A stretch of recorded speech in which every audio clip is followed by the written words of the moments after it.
A peaceful morning, sunlight covering the modern skyscrapers where Ma Jeongrok's important meeting will take place. Ma Jeongrok adjusted his tie, admiring his neat appearance in a stylish suit. His younger brother was surprised to see Jeongrok dressed so sharply and asked if he was preparing for a date. Jeongrok denied it. He said he was getting ready to meet a partner for an important meeting. Hearing that he was starting a business, Jeongrok's younger brother showed surprise and concern. He recalled the time Jeongrok's stock investment failed. This time, if he failed again, he might be sad for a long time. Seeing his brother worried, Jeongrok sensed genuine care. Perhaps he was more concerned about him getting hurt than about money. Jeongrok reassured his brother. After meeting the partner, he would share everything clearly. He hoped his brother would trust him. His younger brother immediately agreed with absolute trust, but Jeongrok still warned him carefully. Stay home because the situation outside is unsafe. His brother agreed when mentioning the morning news, which emphasized the chaos as players used their powers for illegal purposes. Jinwoo explained that anyone who reaches the right age becomes a player like everyone else.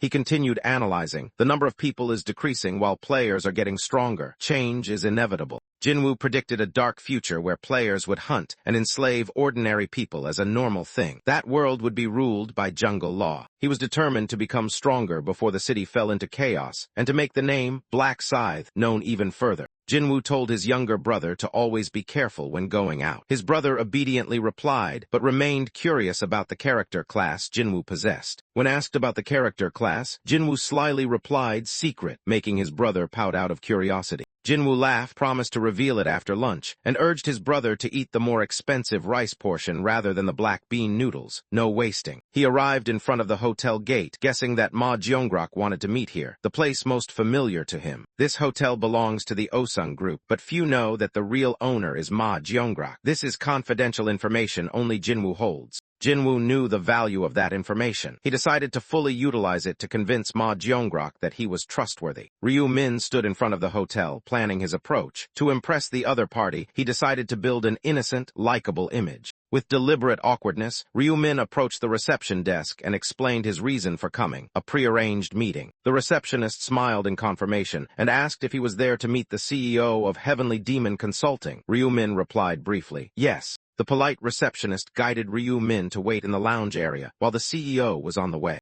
Ryu Min bowed in thanks to the receptionist, continuing to maintain a polite and naive appearance as planned. Sitting down, Ryu Min began to act more deeply, trying to look dazed and bewildered to increase credibility. He looked up at the ceiling, showing surprise at the beauty of the chandelier, exclaiming, "Whoa, so beautiful." A man approached and asked for confirmation. "Are you Ryu Min?" He immediately recognized that the other had arrived. Ryu Min jumped up to greet, but was surprised when the man also seemed to recognize him. Their eyes met with a meaningful glance. The man Ma Jeongrok asked again, "We met at Galleria Forest, right?" Ryu Min nodded, recalling the time they handed out Titiok, nodding Seoarin was also there that day. An Sangcheol bowed his head, apologizing to Ryu Min for his previous rude behavior. Inwardly, An Sangcheol was suspicious seeing a young man under 20 being a major shareholder, investing 28 billion. Ryu Min noticed the suspicion in the other's eyes and thought it understandable because he was still very young. With a gentle smile, Ryu Min reassured that misunderstandings are normal. He himself did not know the CEO lived in the same building. An Sangcheol quickly corrected that he was not the CEO, surprising Ryu Min. He introduced himself as An Sangcheol, the head of Heavenly Demon Consulting, and informed that Ma Jeongrok would be late. An Sangcheol invited Ryu Min to wait inside until Ma Jeongrok arrived. They entered the waiting room together. An Sangcheol politely suggested Ryu Min sit and wait a little longer. Ryu Min sat alone in the meeting room, eyes directed toward the door as he saw An Sangcheol return. An Sangcheol discreetly took out his phone to send a message, clearly showing caution, while Ryu Min watched carefully. An Sangcheol sent a message to Ma Jeongrok expressing suspicion about Ryu Min. He thought Ryu Min did not seem like someone capable of investing 280 billion won and warned there might be someone behind him. Ryu Min smiled slightly, silently guessing correctly that An Sangcheol was just sent to scout ahead. With his usual caution, Ma Jeongrok surely could not be late for such an important meeting. Suddenly, Ryu Min sensed something was happening when he heard noise from outside. Ma Jeongrok appeared, introducing himself as the CEO of Heavenly Demon Consulting. He entered confidently, with An Sangcheol following behind. Ma Jeongrok extended his hand politely. He showed friendliness but with a strong leadership aura. Ryu Min stood up to shake hands and introduced himself. Though cautious inside, he maintained the innocent expression prepared for his image. Ma Jeongrok invited Ryu Min to sit. At the same time, he called An Sangcheol to sit beside him as a way to show control. Ryu Min realized Ma Jeongrok was trying to take the initiative by involving An Sangcheol in the meeting without asking him, a very clever strategy. Ma Jeongrok smiled and suggested having a meal before discussing business. He said he had prepared traditional Korean dishes to show hospitality. On the table were luxurious, colorful dishes. Ryu Min thought silently that any dish served in such a high-class place would surely be delicious. Ryu Min smiled, enjoying the meal, praising how delicious it was. Ma Jeongrok responded politely with thanks, showing satisfaction that Ryu Min liked the feast. Inside, Ma Jeongrok remained full of suspicion. He silently admitted An Sangcheol's assessment was correct. A young person like Ryu Min would hardly own 280 billion without backing. The more Ma Jeongrok thought, the more uneasy he felt. He could not believe a young man like Ryu Min could invest such a huge amount on his own. Ma Jeongrok began speculating who might be behind Ryu Min. He thought of his own family members like brothers or uncles. Suspicion in Ma Jeongrok grew stronger. He was determined to uncover the truth behind this mysterious young man. Ma Jeongrok spoke tactfully, but with hidden meaning. He expressed surprise that a young person like Ryu Min became a major shareholder and asked his age. Ryu Min did not hesitate to reveal his real age. He was only 20. The answer made the atmosphere slightly tense. Ma Jeongrok was stunned but quickly regained composure. He chuckled lightly, introduced himself as 29 years old, and showed friendliness. Though friendly, Ma Jeongrok began asking important questions. How could Ryu Min have so much money at such a young age? He suspected Ryu Min came from a wealthy family. Ryu Min thought Ma Jeongrok was indeed very straightforward. He began preparing mentally for tougher questions ahead. Ma Jeongrok was surprised when hearing Ryu Min say he was just an ordinary student until recently. Faced with the vague answer, he asked for clarification. What do you mean by recently? Ryu Min smiled, hinting at a big event. Someone winning the Nato lottery 4 times in a row and becoming a billionaire overnight. He asked Ma Jeongrok if he had seen that news before. Ryu Min revealed a shocking secret. He was the person who won the Nato lottery 4 times in a row. Ma Jeongrok was stunned when he realized Ryu Min was the figure who had recently caused a media storm. He confirmed it, and Ryu Min nodded in acknowledgement. However, Ma Jeongrok pointed out an inconsistency. The press only reported that Ryu Min won 60 billion, so how could he invest up to 280 billion? In response to that question, Ryu Min calmly answered he had invested in Bitcoin. Ma Jeongrok was amazed at Ryu Min's boldness. He could not believe any young person would dare to invest 60 billion in cryptocurrency like that. Ma Jeongrok's assistant also spoke up, suggesting Ryu Min must be extremely lucky, but Ryu Min immediately denied, that is not luck. The assistant cited an article saying Ryu Min dreamed of the winning numbers. He wondered if not luck, then what? With a serious look, Ryu Min corrected, I did not see them in a dream. The ambiguous answer left everyone at the table stunned and suspicious. Ryu Min looked at Ma Jeongrok with determination. Inside, he understood clearly. Only by revealing his greatest secret could he make Ma Jeongrok trust and side with him. In front of Ma Jeongrok and An Sangcheol, Ryu Min slowly revealed. This was the first time he disclosed this to anyone. He possessed something called the Rune of Future. Both Ma Jeongrok and the assistant were astonished. Ryu Min continued explaining. It was a type of rune that allowed him to see a few years into the future. He was a prophet. In the mystical blue light spreading around his body, Ryu Min confidently declared his identity, a prophet who could see the future. His eyes shone brightly, convincing the others with undeniable truth. A formal meal is taking place. Ryu Min, the young man in a black suit, smiles and says the food is really delicious. Opposite him, An Sangcheol, the company department head, gently replies that he is glad Ryu Min likes the dish. An Sangcheol silently thinks about Ryu Min. He believes department head Ma is right. Such a young person cannot possibly have 28 billion to invest unless someone is backing him. An Sangcheol begins to speculate about who might be supporting Ryu Min. Could it be his brothers or uncles in his family? With growing suspicion, An Sangcheol is determined to investigate clearly who is truly behind Ryu Min. He expresses surprise upon learning that a young person like Ryu Min is a major shareholder and politely asks his age. Ryu Min calmly answers that he is only 20 years old. An Sangcheol is stunned upon hearing the real age. He is embarrassed but tries to maintain a friendly appearance, revealing he is 29 and happy to meet someone of the same generation. Unable to hide his curiosity, An Sangcheol straightforwardly asks how Ryu Min obtained such a huge amount of money. Could it be that Ryu comes from a wealthy family? Ryu Min chuckles lightly and completely denies it. He says he was just an ordinary student before. An Sangcheol is surprised to hear the phrase before. What is he talking about? Ryu Min begins to hint. Could it be that he has heard about the person who won the Nato lottery 4 times in a row? Ma Jeongrok suddenly exclaims upon hearing Ryu Min's revelation, his face showing astonishment mixed with a bit of confusion.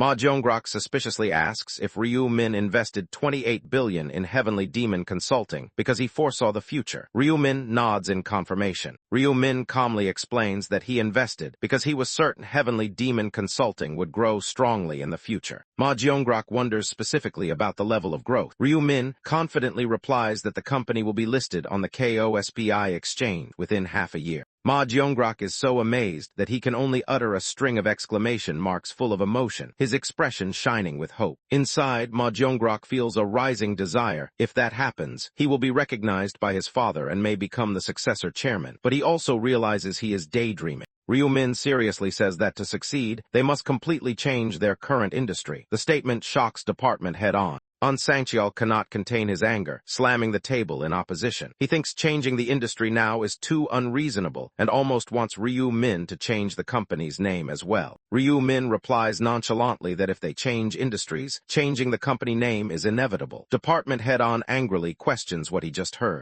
Ryu Min sternly asks back if they think he came here to joke. He reveals another shocking fact. Both of them are also players like him. Ryu Min calmly faces the suspicion from the others. He emphasizes, although revealing the rune is a big risk, he still decided to do so because he wants to participate in developing the company as a major shareholder. He poses a convincing counter-question. For what reason would I invest 28 billion in this company if I were not serious? Then asserts that to succeed, they need to join hands with him. Department head-on looks at Ma Jonggrok and asks skeptically, Mr. Ma, you don't believe that, do you? Noticing the doubt, Ryu Min speaks in a low voice. It seems you don't believe in my ability. Department head-on frankly admits, honestly, that's true. Ryu Min then recalls a detail no one noticed, that he moved to live in the apartment downstairs. He asks Sangcheol if he ever thought about the reason for that coincidence. Sangcheol is stunned, as if suddenly realizing something. Ma Jonggrok is also surprised. Wait, living downstairs? Then turns to ask Sangcheol with a probing look.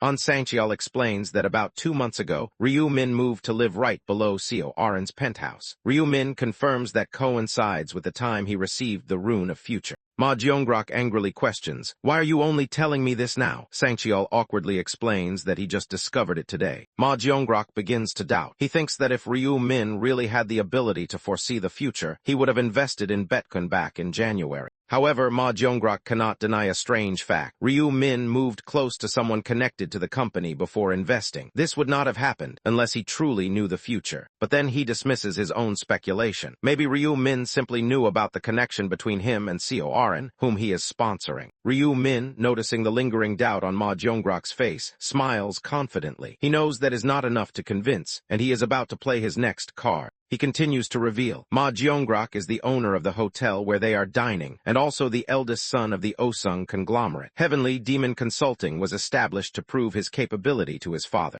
Department head-on panics and stands up abruptly. The fact that Ryu Min knows top-secret information only close relatives of Ma Jonggrok would know is unimaginable. Ma Jonggrok remains calm, asks Sangcheol to sit down and calm the situation. Department head-on sighs and bows his head, apologizing for his earlier behavior. Ma Jonggrok folds his hands, confirming that what Ryu Min said is accurate. However, he thinks that alone is still not enough to prove the ability to see the future. He agrees with department head-on's assessment. Any relative could know that information. That does not prove Ryu Min used a rune to see the future. Ma Jonggrok expresses deep suspicion. He thinks it is very possible that Ryu Min was hired to lure him into a trap, demanding a complete industry change just because a major shareholder says so is utterly unreasonable. Ryu Min calmly responds to Ma Jonggrok's suspicion, considering it ridiculous that he doubts him. Ma Jonggrok, though skeptical, maintains an open attitude. He believes the rune that sees the future is real and does not reject the company's development potential.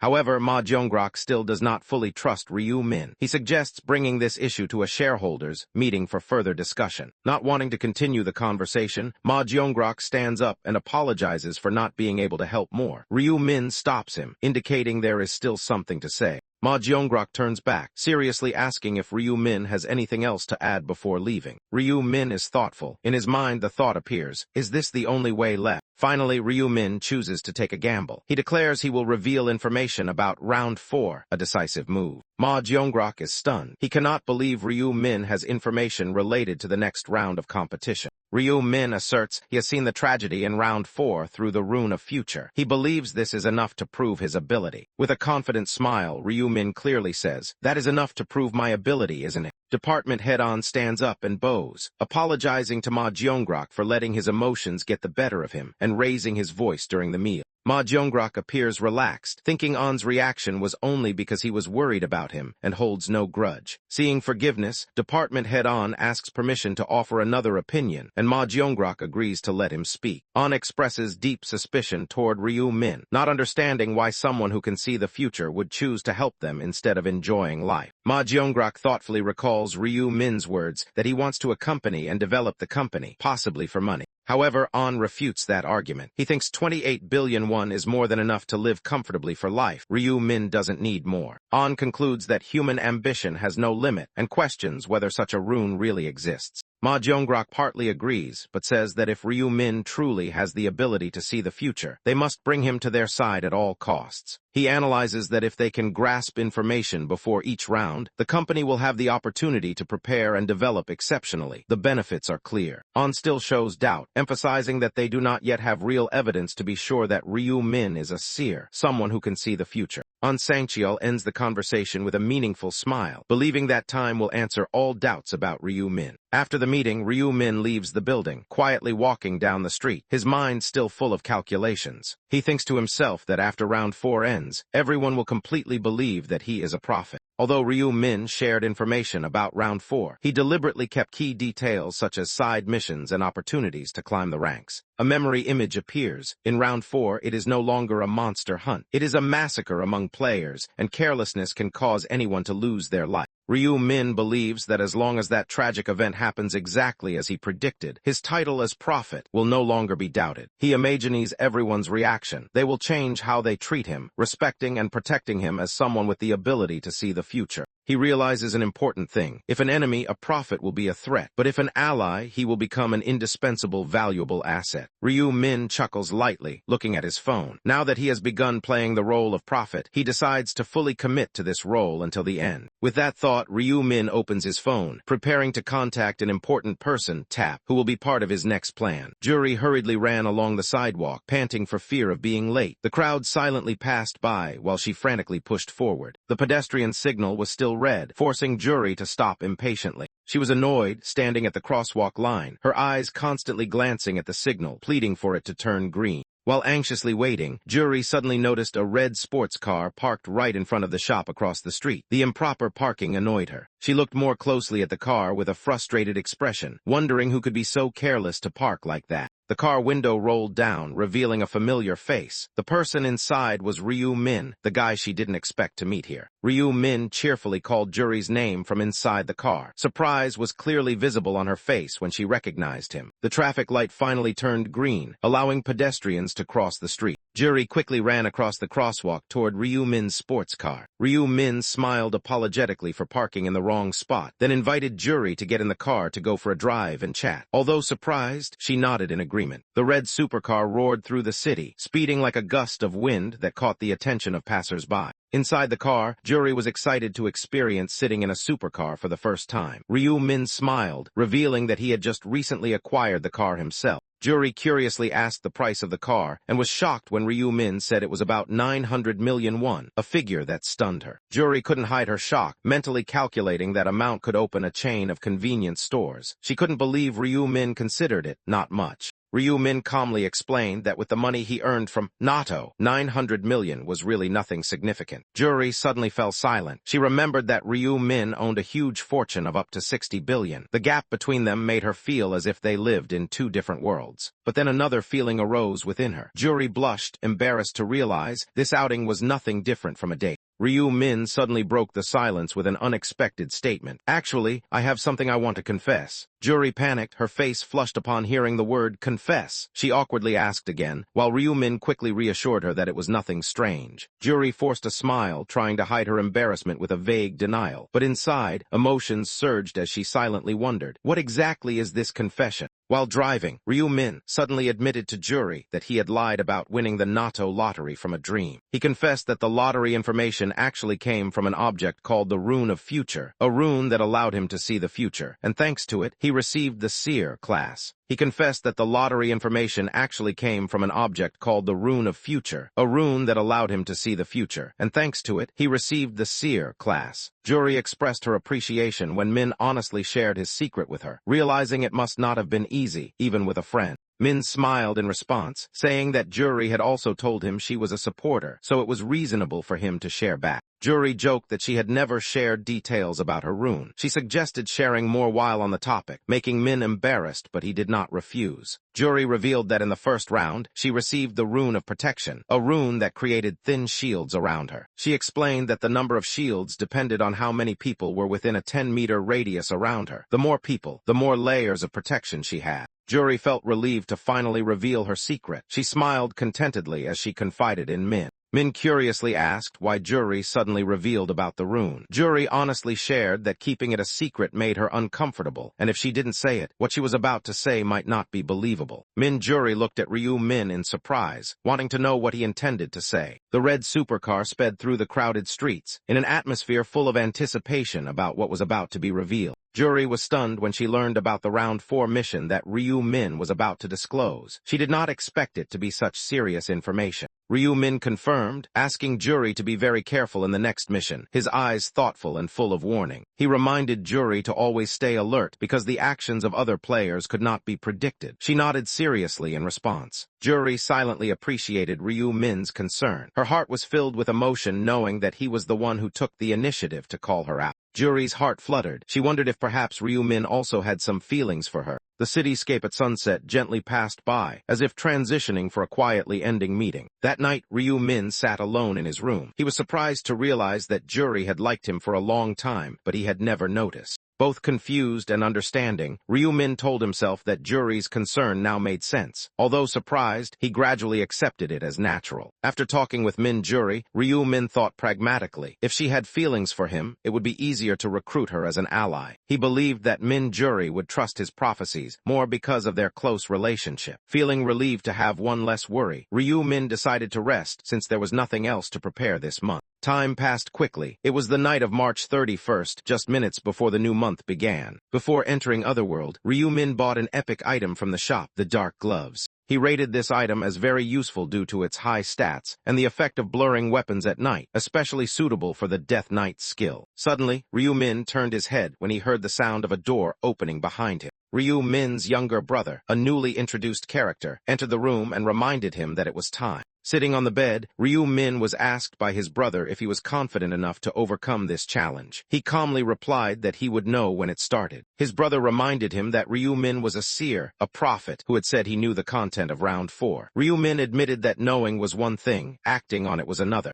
Ryu Min's brother was shocked to hear that he had information about Round 4 and reacted with disbelief. How can you? He anxiously told Ryu Min to return safely, repeating the urgent call, Hayoung. Ryu Min sarcastically said that sounded like a cliché death notice. Ryu Min lay on the bed, calmly taking a deep breath. Even though he knew this was the death round, he maintained his composure. In the other world, players all looked up as the stat windows appeared in the sky, causing chaos. A notification appeared. Penalty is being applied. All stats will be permanently reduced by 50%. Along with it was the worried hand of a mysterious man. The newly appeared man, angry at being punished after betraying his archetype Cho Junshik, was panicking because he no longer had 10 command tokens. He realized the risk of being hunted by those wanting to compete for the regional representative position. Not only that, he also feared that former friends would come back for revenge. Looking up at the sky, his eyes were still full of suspicion and tension. In the hazy space, he looked around anxiously, wondering, where exactly is this?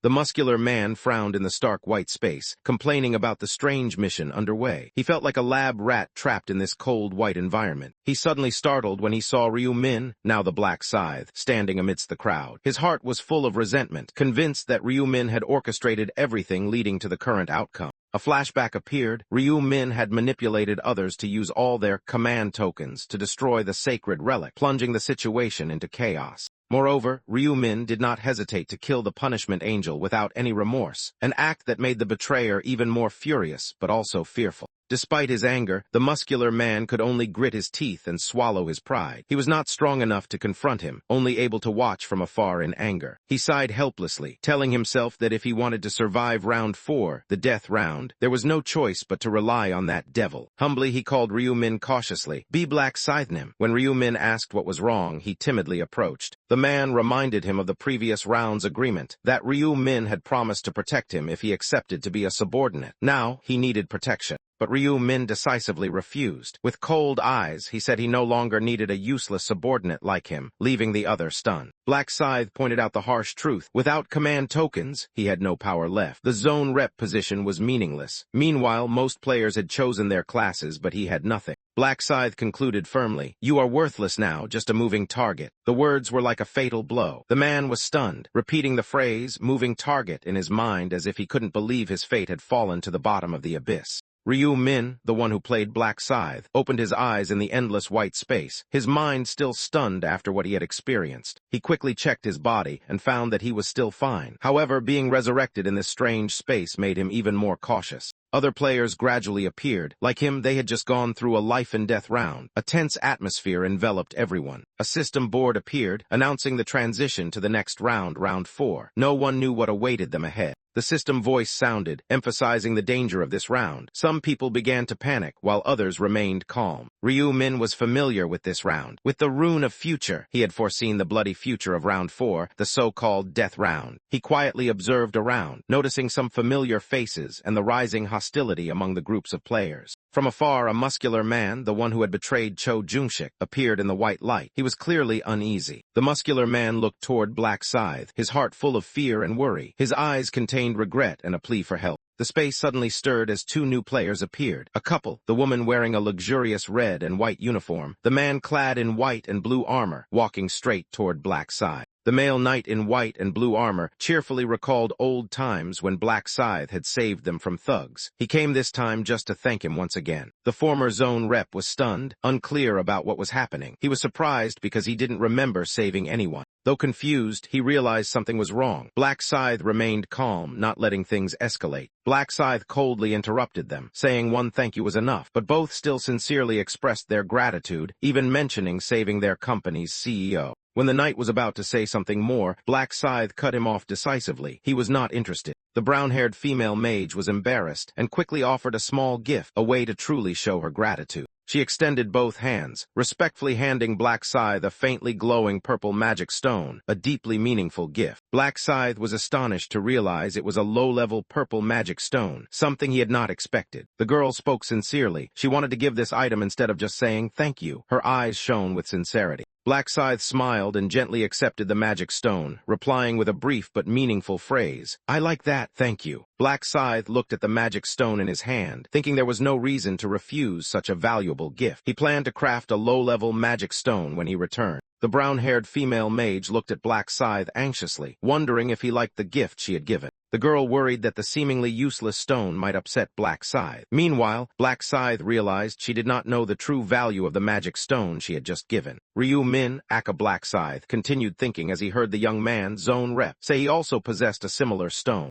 Zone Rep recalled the name of his stone was Black Diamond. Ryu Min was immediately amazed. What the guy held was extremely rare. Information was revealed. Black Diamond is an extremely rare item, with a very low drop rate when killing monsters. In fact, Black Diamond is even rarer than ordinary magic stones, almost impossible to obtain in the current game round. Black Scythe smiled slyly. He wasn't sure if it was luck or misfortune, but Zone Rep revealing such a treasure in front of him was a big mistake. The female mage proactively started a conversation with Black Scythe, asking if he needed a protective shield since she had just switched to the summoner class. She happily explained that she could create protective shields by summoning fairies, and was ready to assist if Black Scythe needed help. Black Scythe calmly declined the brown-haired female mage's offer to create a shield, saying he did not need it. The girl was a bit disappointed but remained polite, gently replying that she understood. She bowed and wished Black Scythe luck in the next round. He responded that instead of wishing him effort, he preferred to be wished luck. After the farewell, the girl and her teammate left, leaving Black Scythe looking back thoughtfully.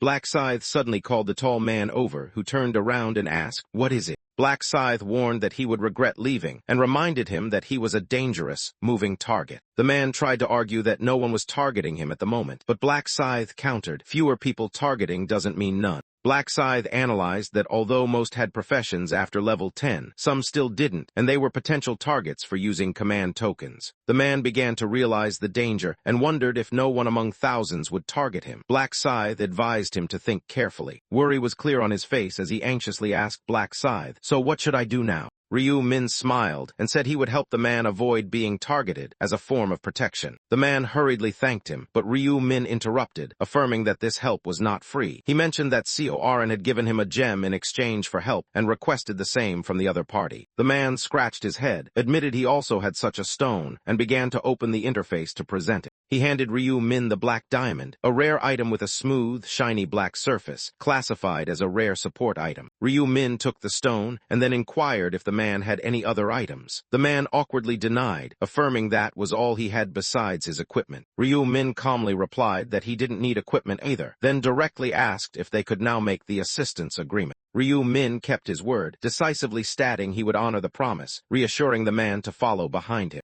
The sky suddenly bright. A creature with white wings and silver hair descended from above, laughing arrogantly and mocking humans for always gathering on time, though this time fewer people were present. The crowd below stirred at the remark. They wondered if more people had been eliminated due to real-life conflicts. Ryu Min crossed his arms and observed, thinking it would be stranger if a month passed without any player causing trouble. The angel host, a white-winged, long-haired creature, happily announced that the Round 4 mission would soon be revealed as everyone had gathered fully. A notice board appeared. The main mission of Round 4 was kill each other within 3 hours. The survival rate was extremely low with 0 survivors in all areas. The crowd began to panic upon understanding the mission content. The angel mocked their reaction, affirming that was exactly what they had to do, kill. The angel explained further, simply stabbing and killing the person next to you completed the requirement. The rules sounded simple but were full of deadly intent. To prevent misunderstanding, the angel clarified this round's mission aimed to reduce the number of players. There were no monsters like before, only humans remained. Players started to ask confused questions. Some objected, while others tried to reason the rules to find ways to survive. Was killing just one person enough?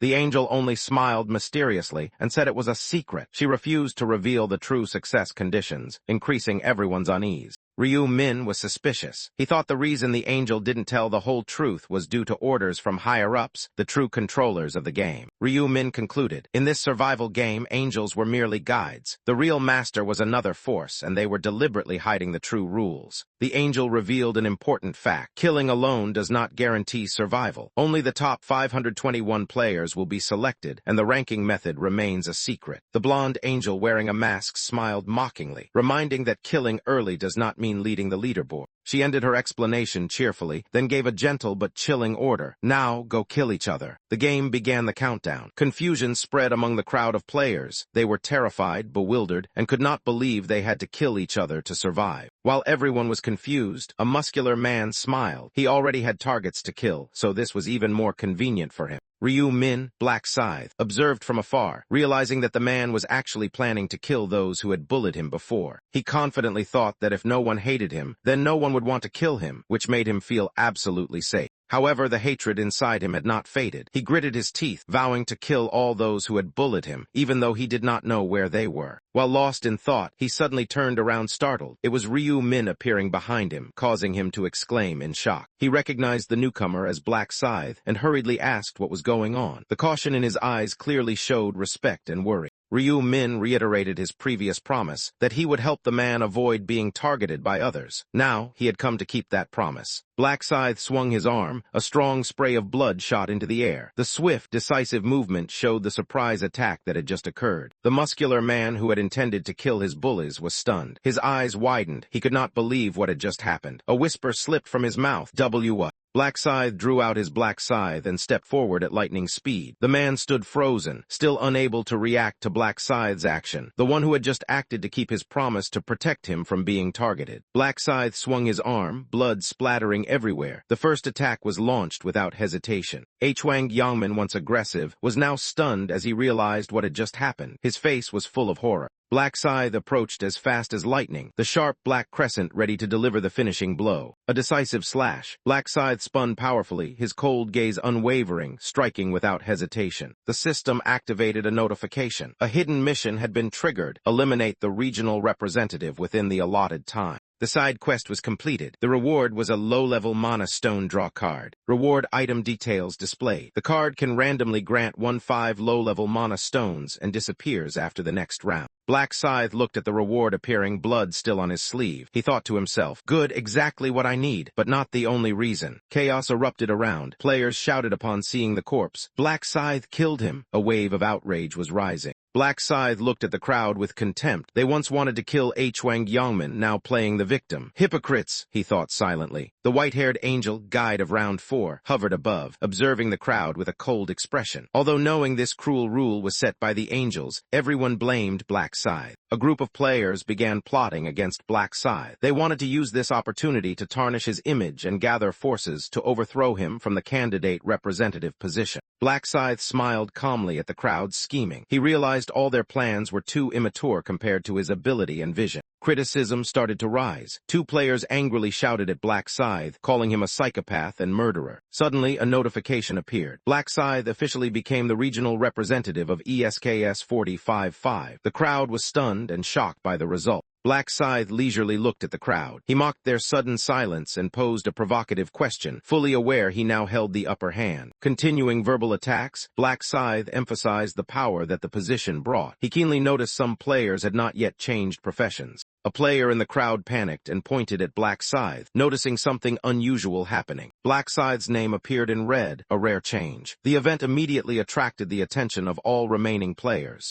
Everyone was surprised and whispered excitedly. They didn't understand why only Black Scythe's name changed color, but he understood clearly this was a special effect after meeting some hidden condition. The cruel rule of round 4 was revealed. When killing someone, the player's nickname turns red, a mark of a murderer. Primordial Shotgun had struck first. The cold and crazed face of Primordial Shotgun appeared as he was satisfied with killing the first victim in the chaotic round. Immediately, the nickname color change made him a target. Other players quickly identified the killer and condemned him. Surrounded, Primordial Shotgun was seriously wounded by a player named Self-Invited Tragedy. The sense of guilt made everyone choose to kill the murderer rather than the innocent. However, killing a killer also meant becoming another killer. Self-Invited Tragedy now bore the red mark of guilt. The chain reaction began. Other players did not hesitate to jump in. Violence escalated, turning the battlefield into a slaughter zone. Although some hesitated, that hesitation was the cause that would lead to many deaths. Black Scythe observed the chaotic crowd calmly. He reminded everyone time was running out. 2 angry players approached, calling him a murderer. However, fear gradually appeared in their eyes. Black Scythe coldly retorted. Not only he wanted to kill the regional representative, those accusing him had done the same. He sarcastically said, planning to marry him, huh? Black Scythe turned his back to the crowd, coldly reminding them of the brutal survival rule. Kill or be killed. He emphasized that no one could have survived this long without understanding this simple law.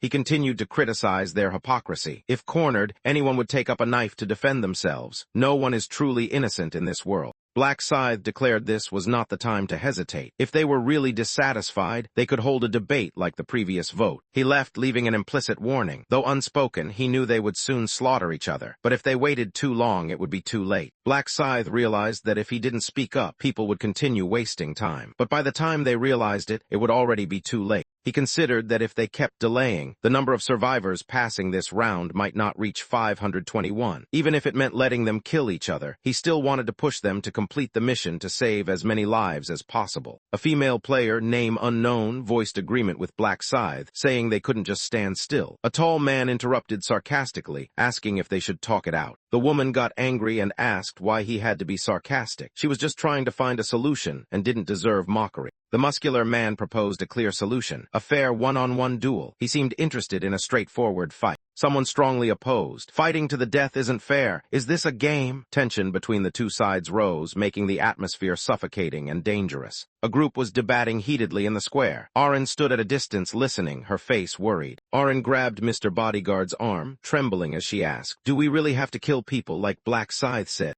With a cold demeanor, Mr. Bodyguard affirmed, "We have to or we'll die." To him, the lives of strangers weren't worth hesitation. He continued to emphasize that Black Scythe's viewpoint was correct. He advised Aaron to prepare mentally because killing wasn't easy. Aaron looked at him suspiciously. "You talk like you've killed someone before." Mr. Bodyguard dodged the question, smirking and excusing himself by saying he was just speculating. The two began blending into the crowd. Mr. Bodyguard asked directly, "So who should we kill?" She coldly replied, "Depends on the situation." Arguments erupted in the crowd. Someone shouted, "Killing players with red nicknames makes the most sense," but others objected. "Who gave you the right to decide?" Another person angrily questioned, "You mean kill Black Scythe?" A sarcastic voice spoke up, "Kill Black Scythe? He's level 30. Are you crazy?" The crowd gathered into groups, tension rising as the debate exploded between two sides, one seeking a peaceful solution, the other wanting to act on Black Scythe's words. From afar, Aaron quietly observed, her face full of anxiety. Aaron anxiously asked Mr. Bodyguard if they really had to kill people, as Black Scythe said. She seemed unready to accept such a harsh reality.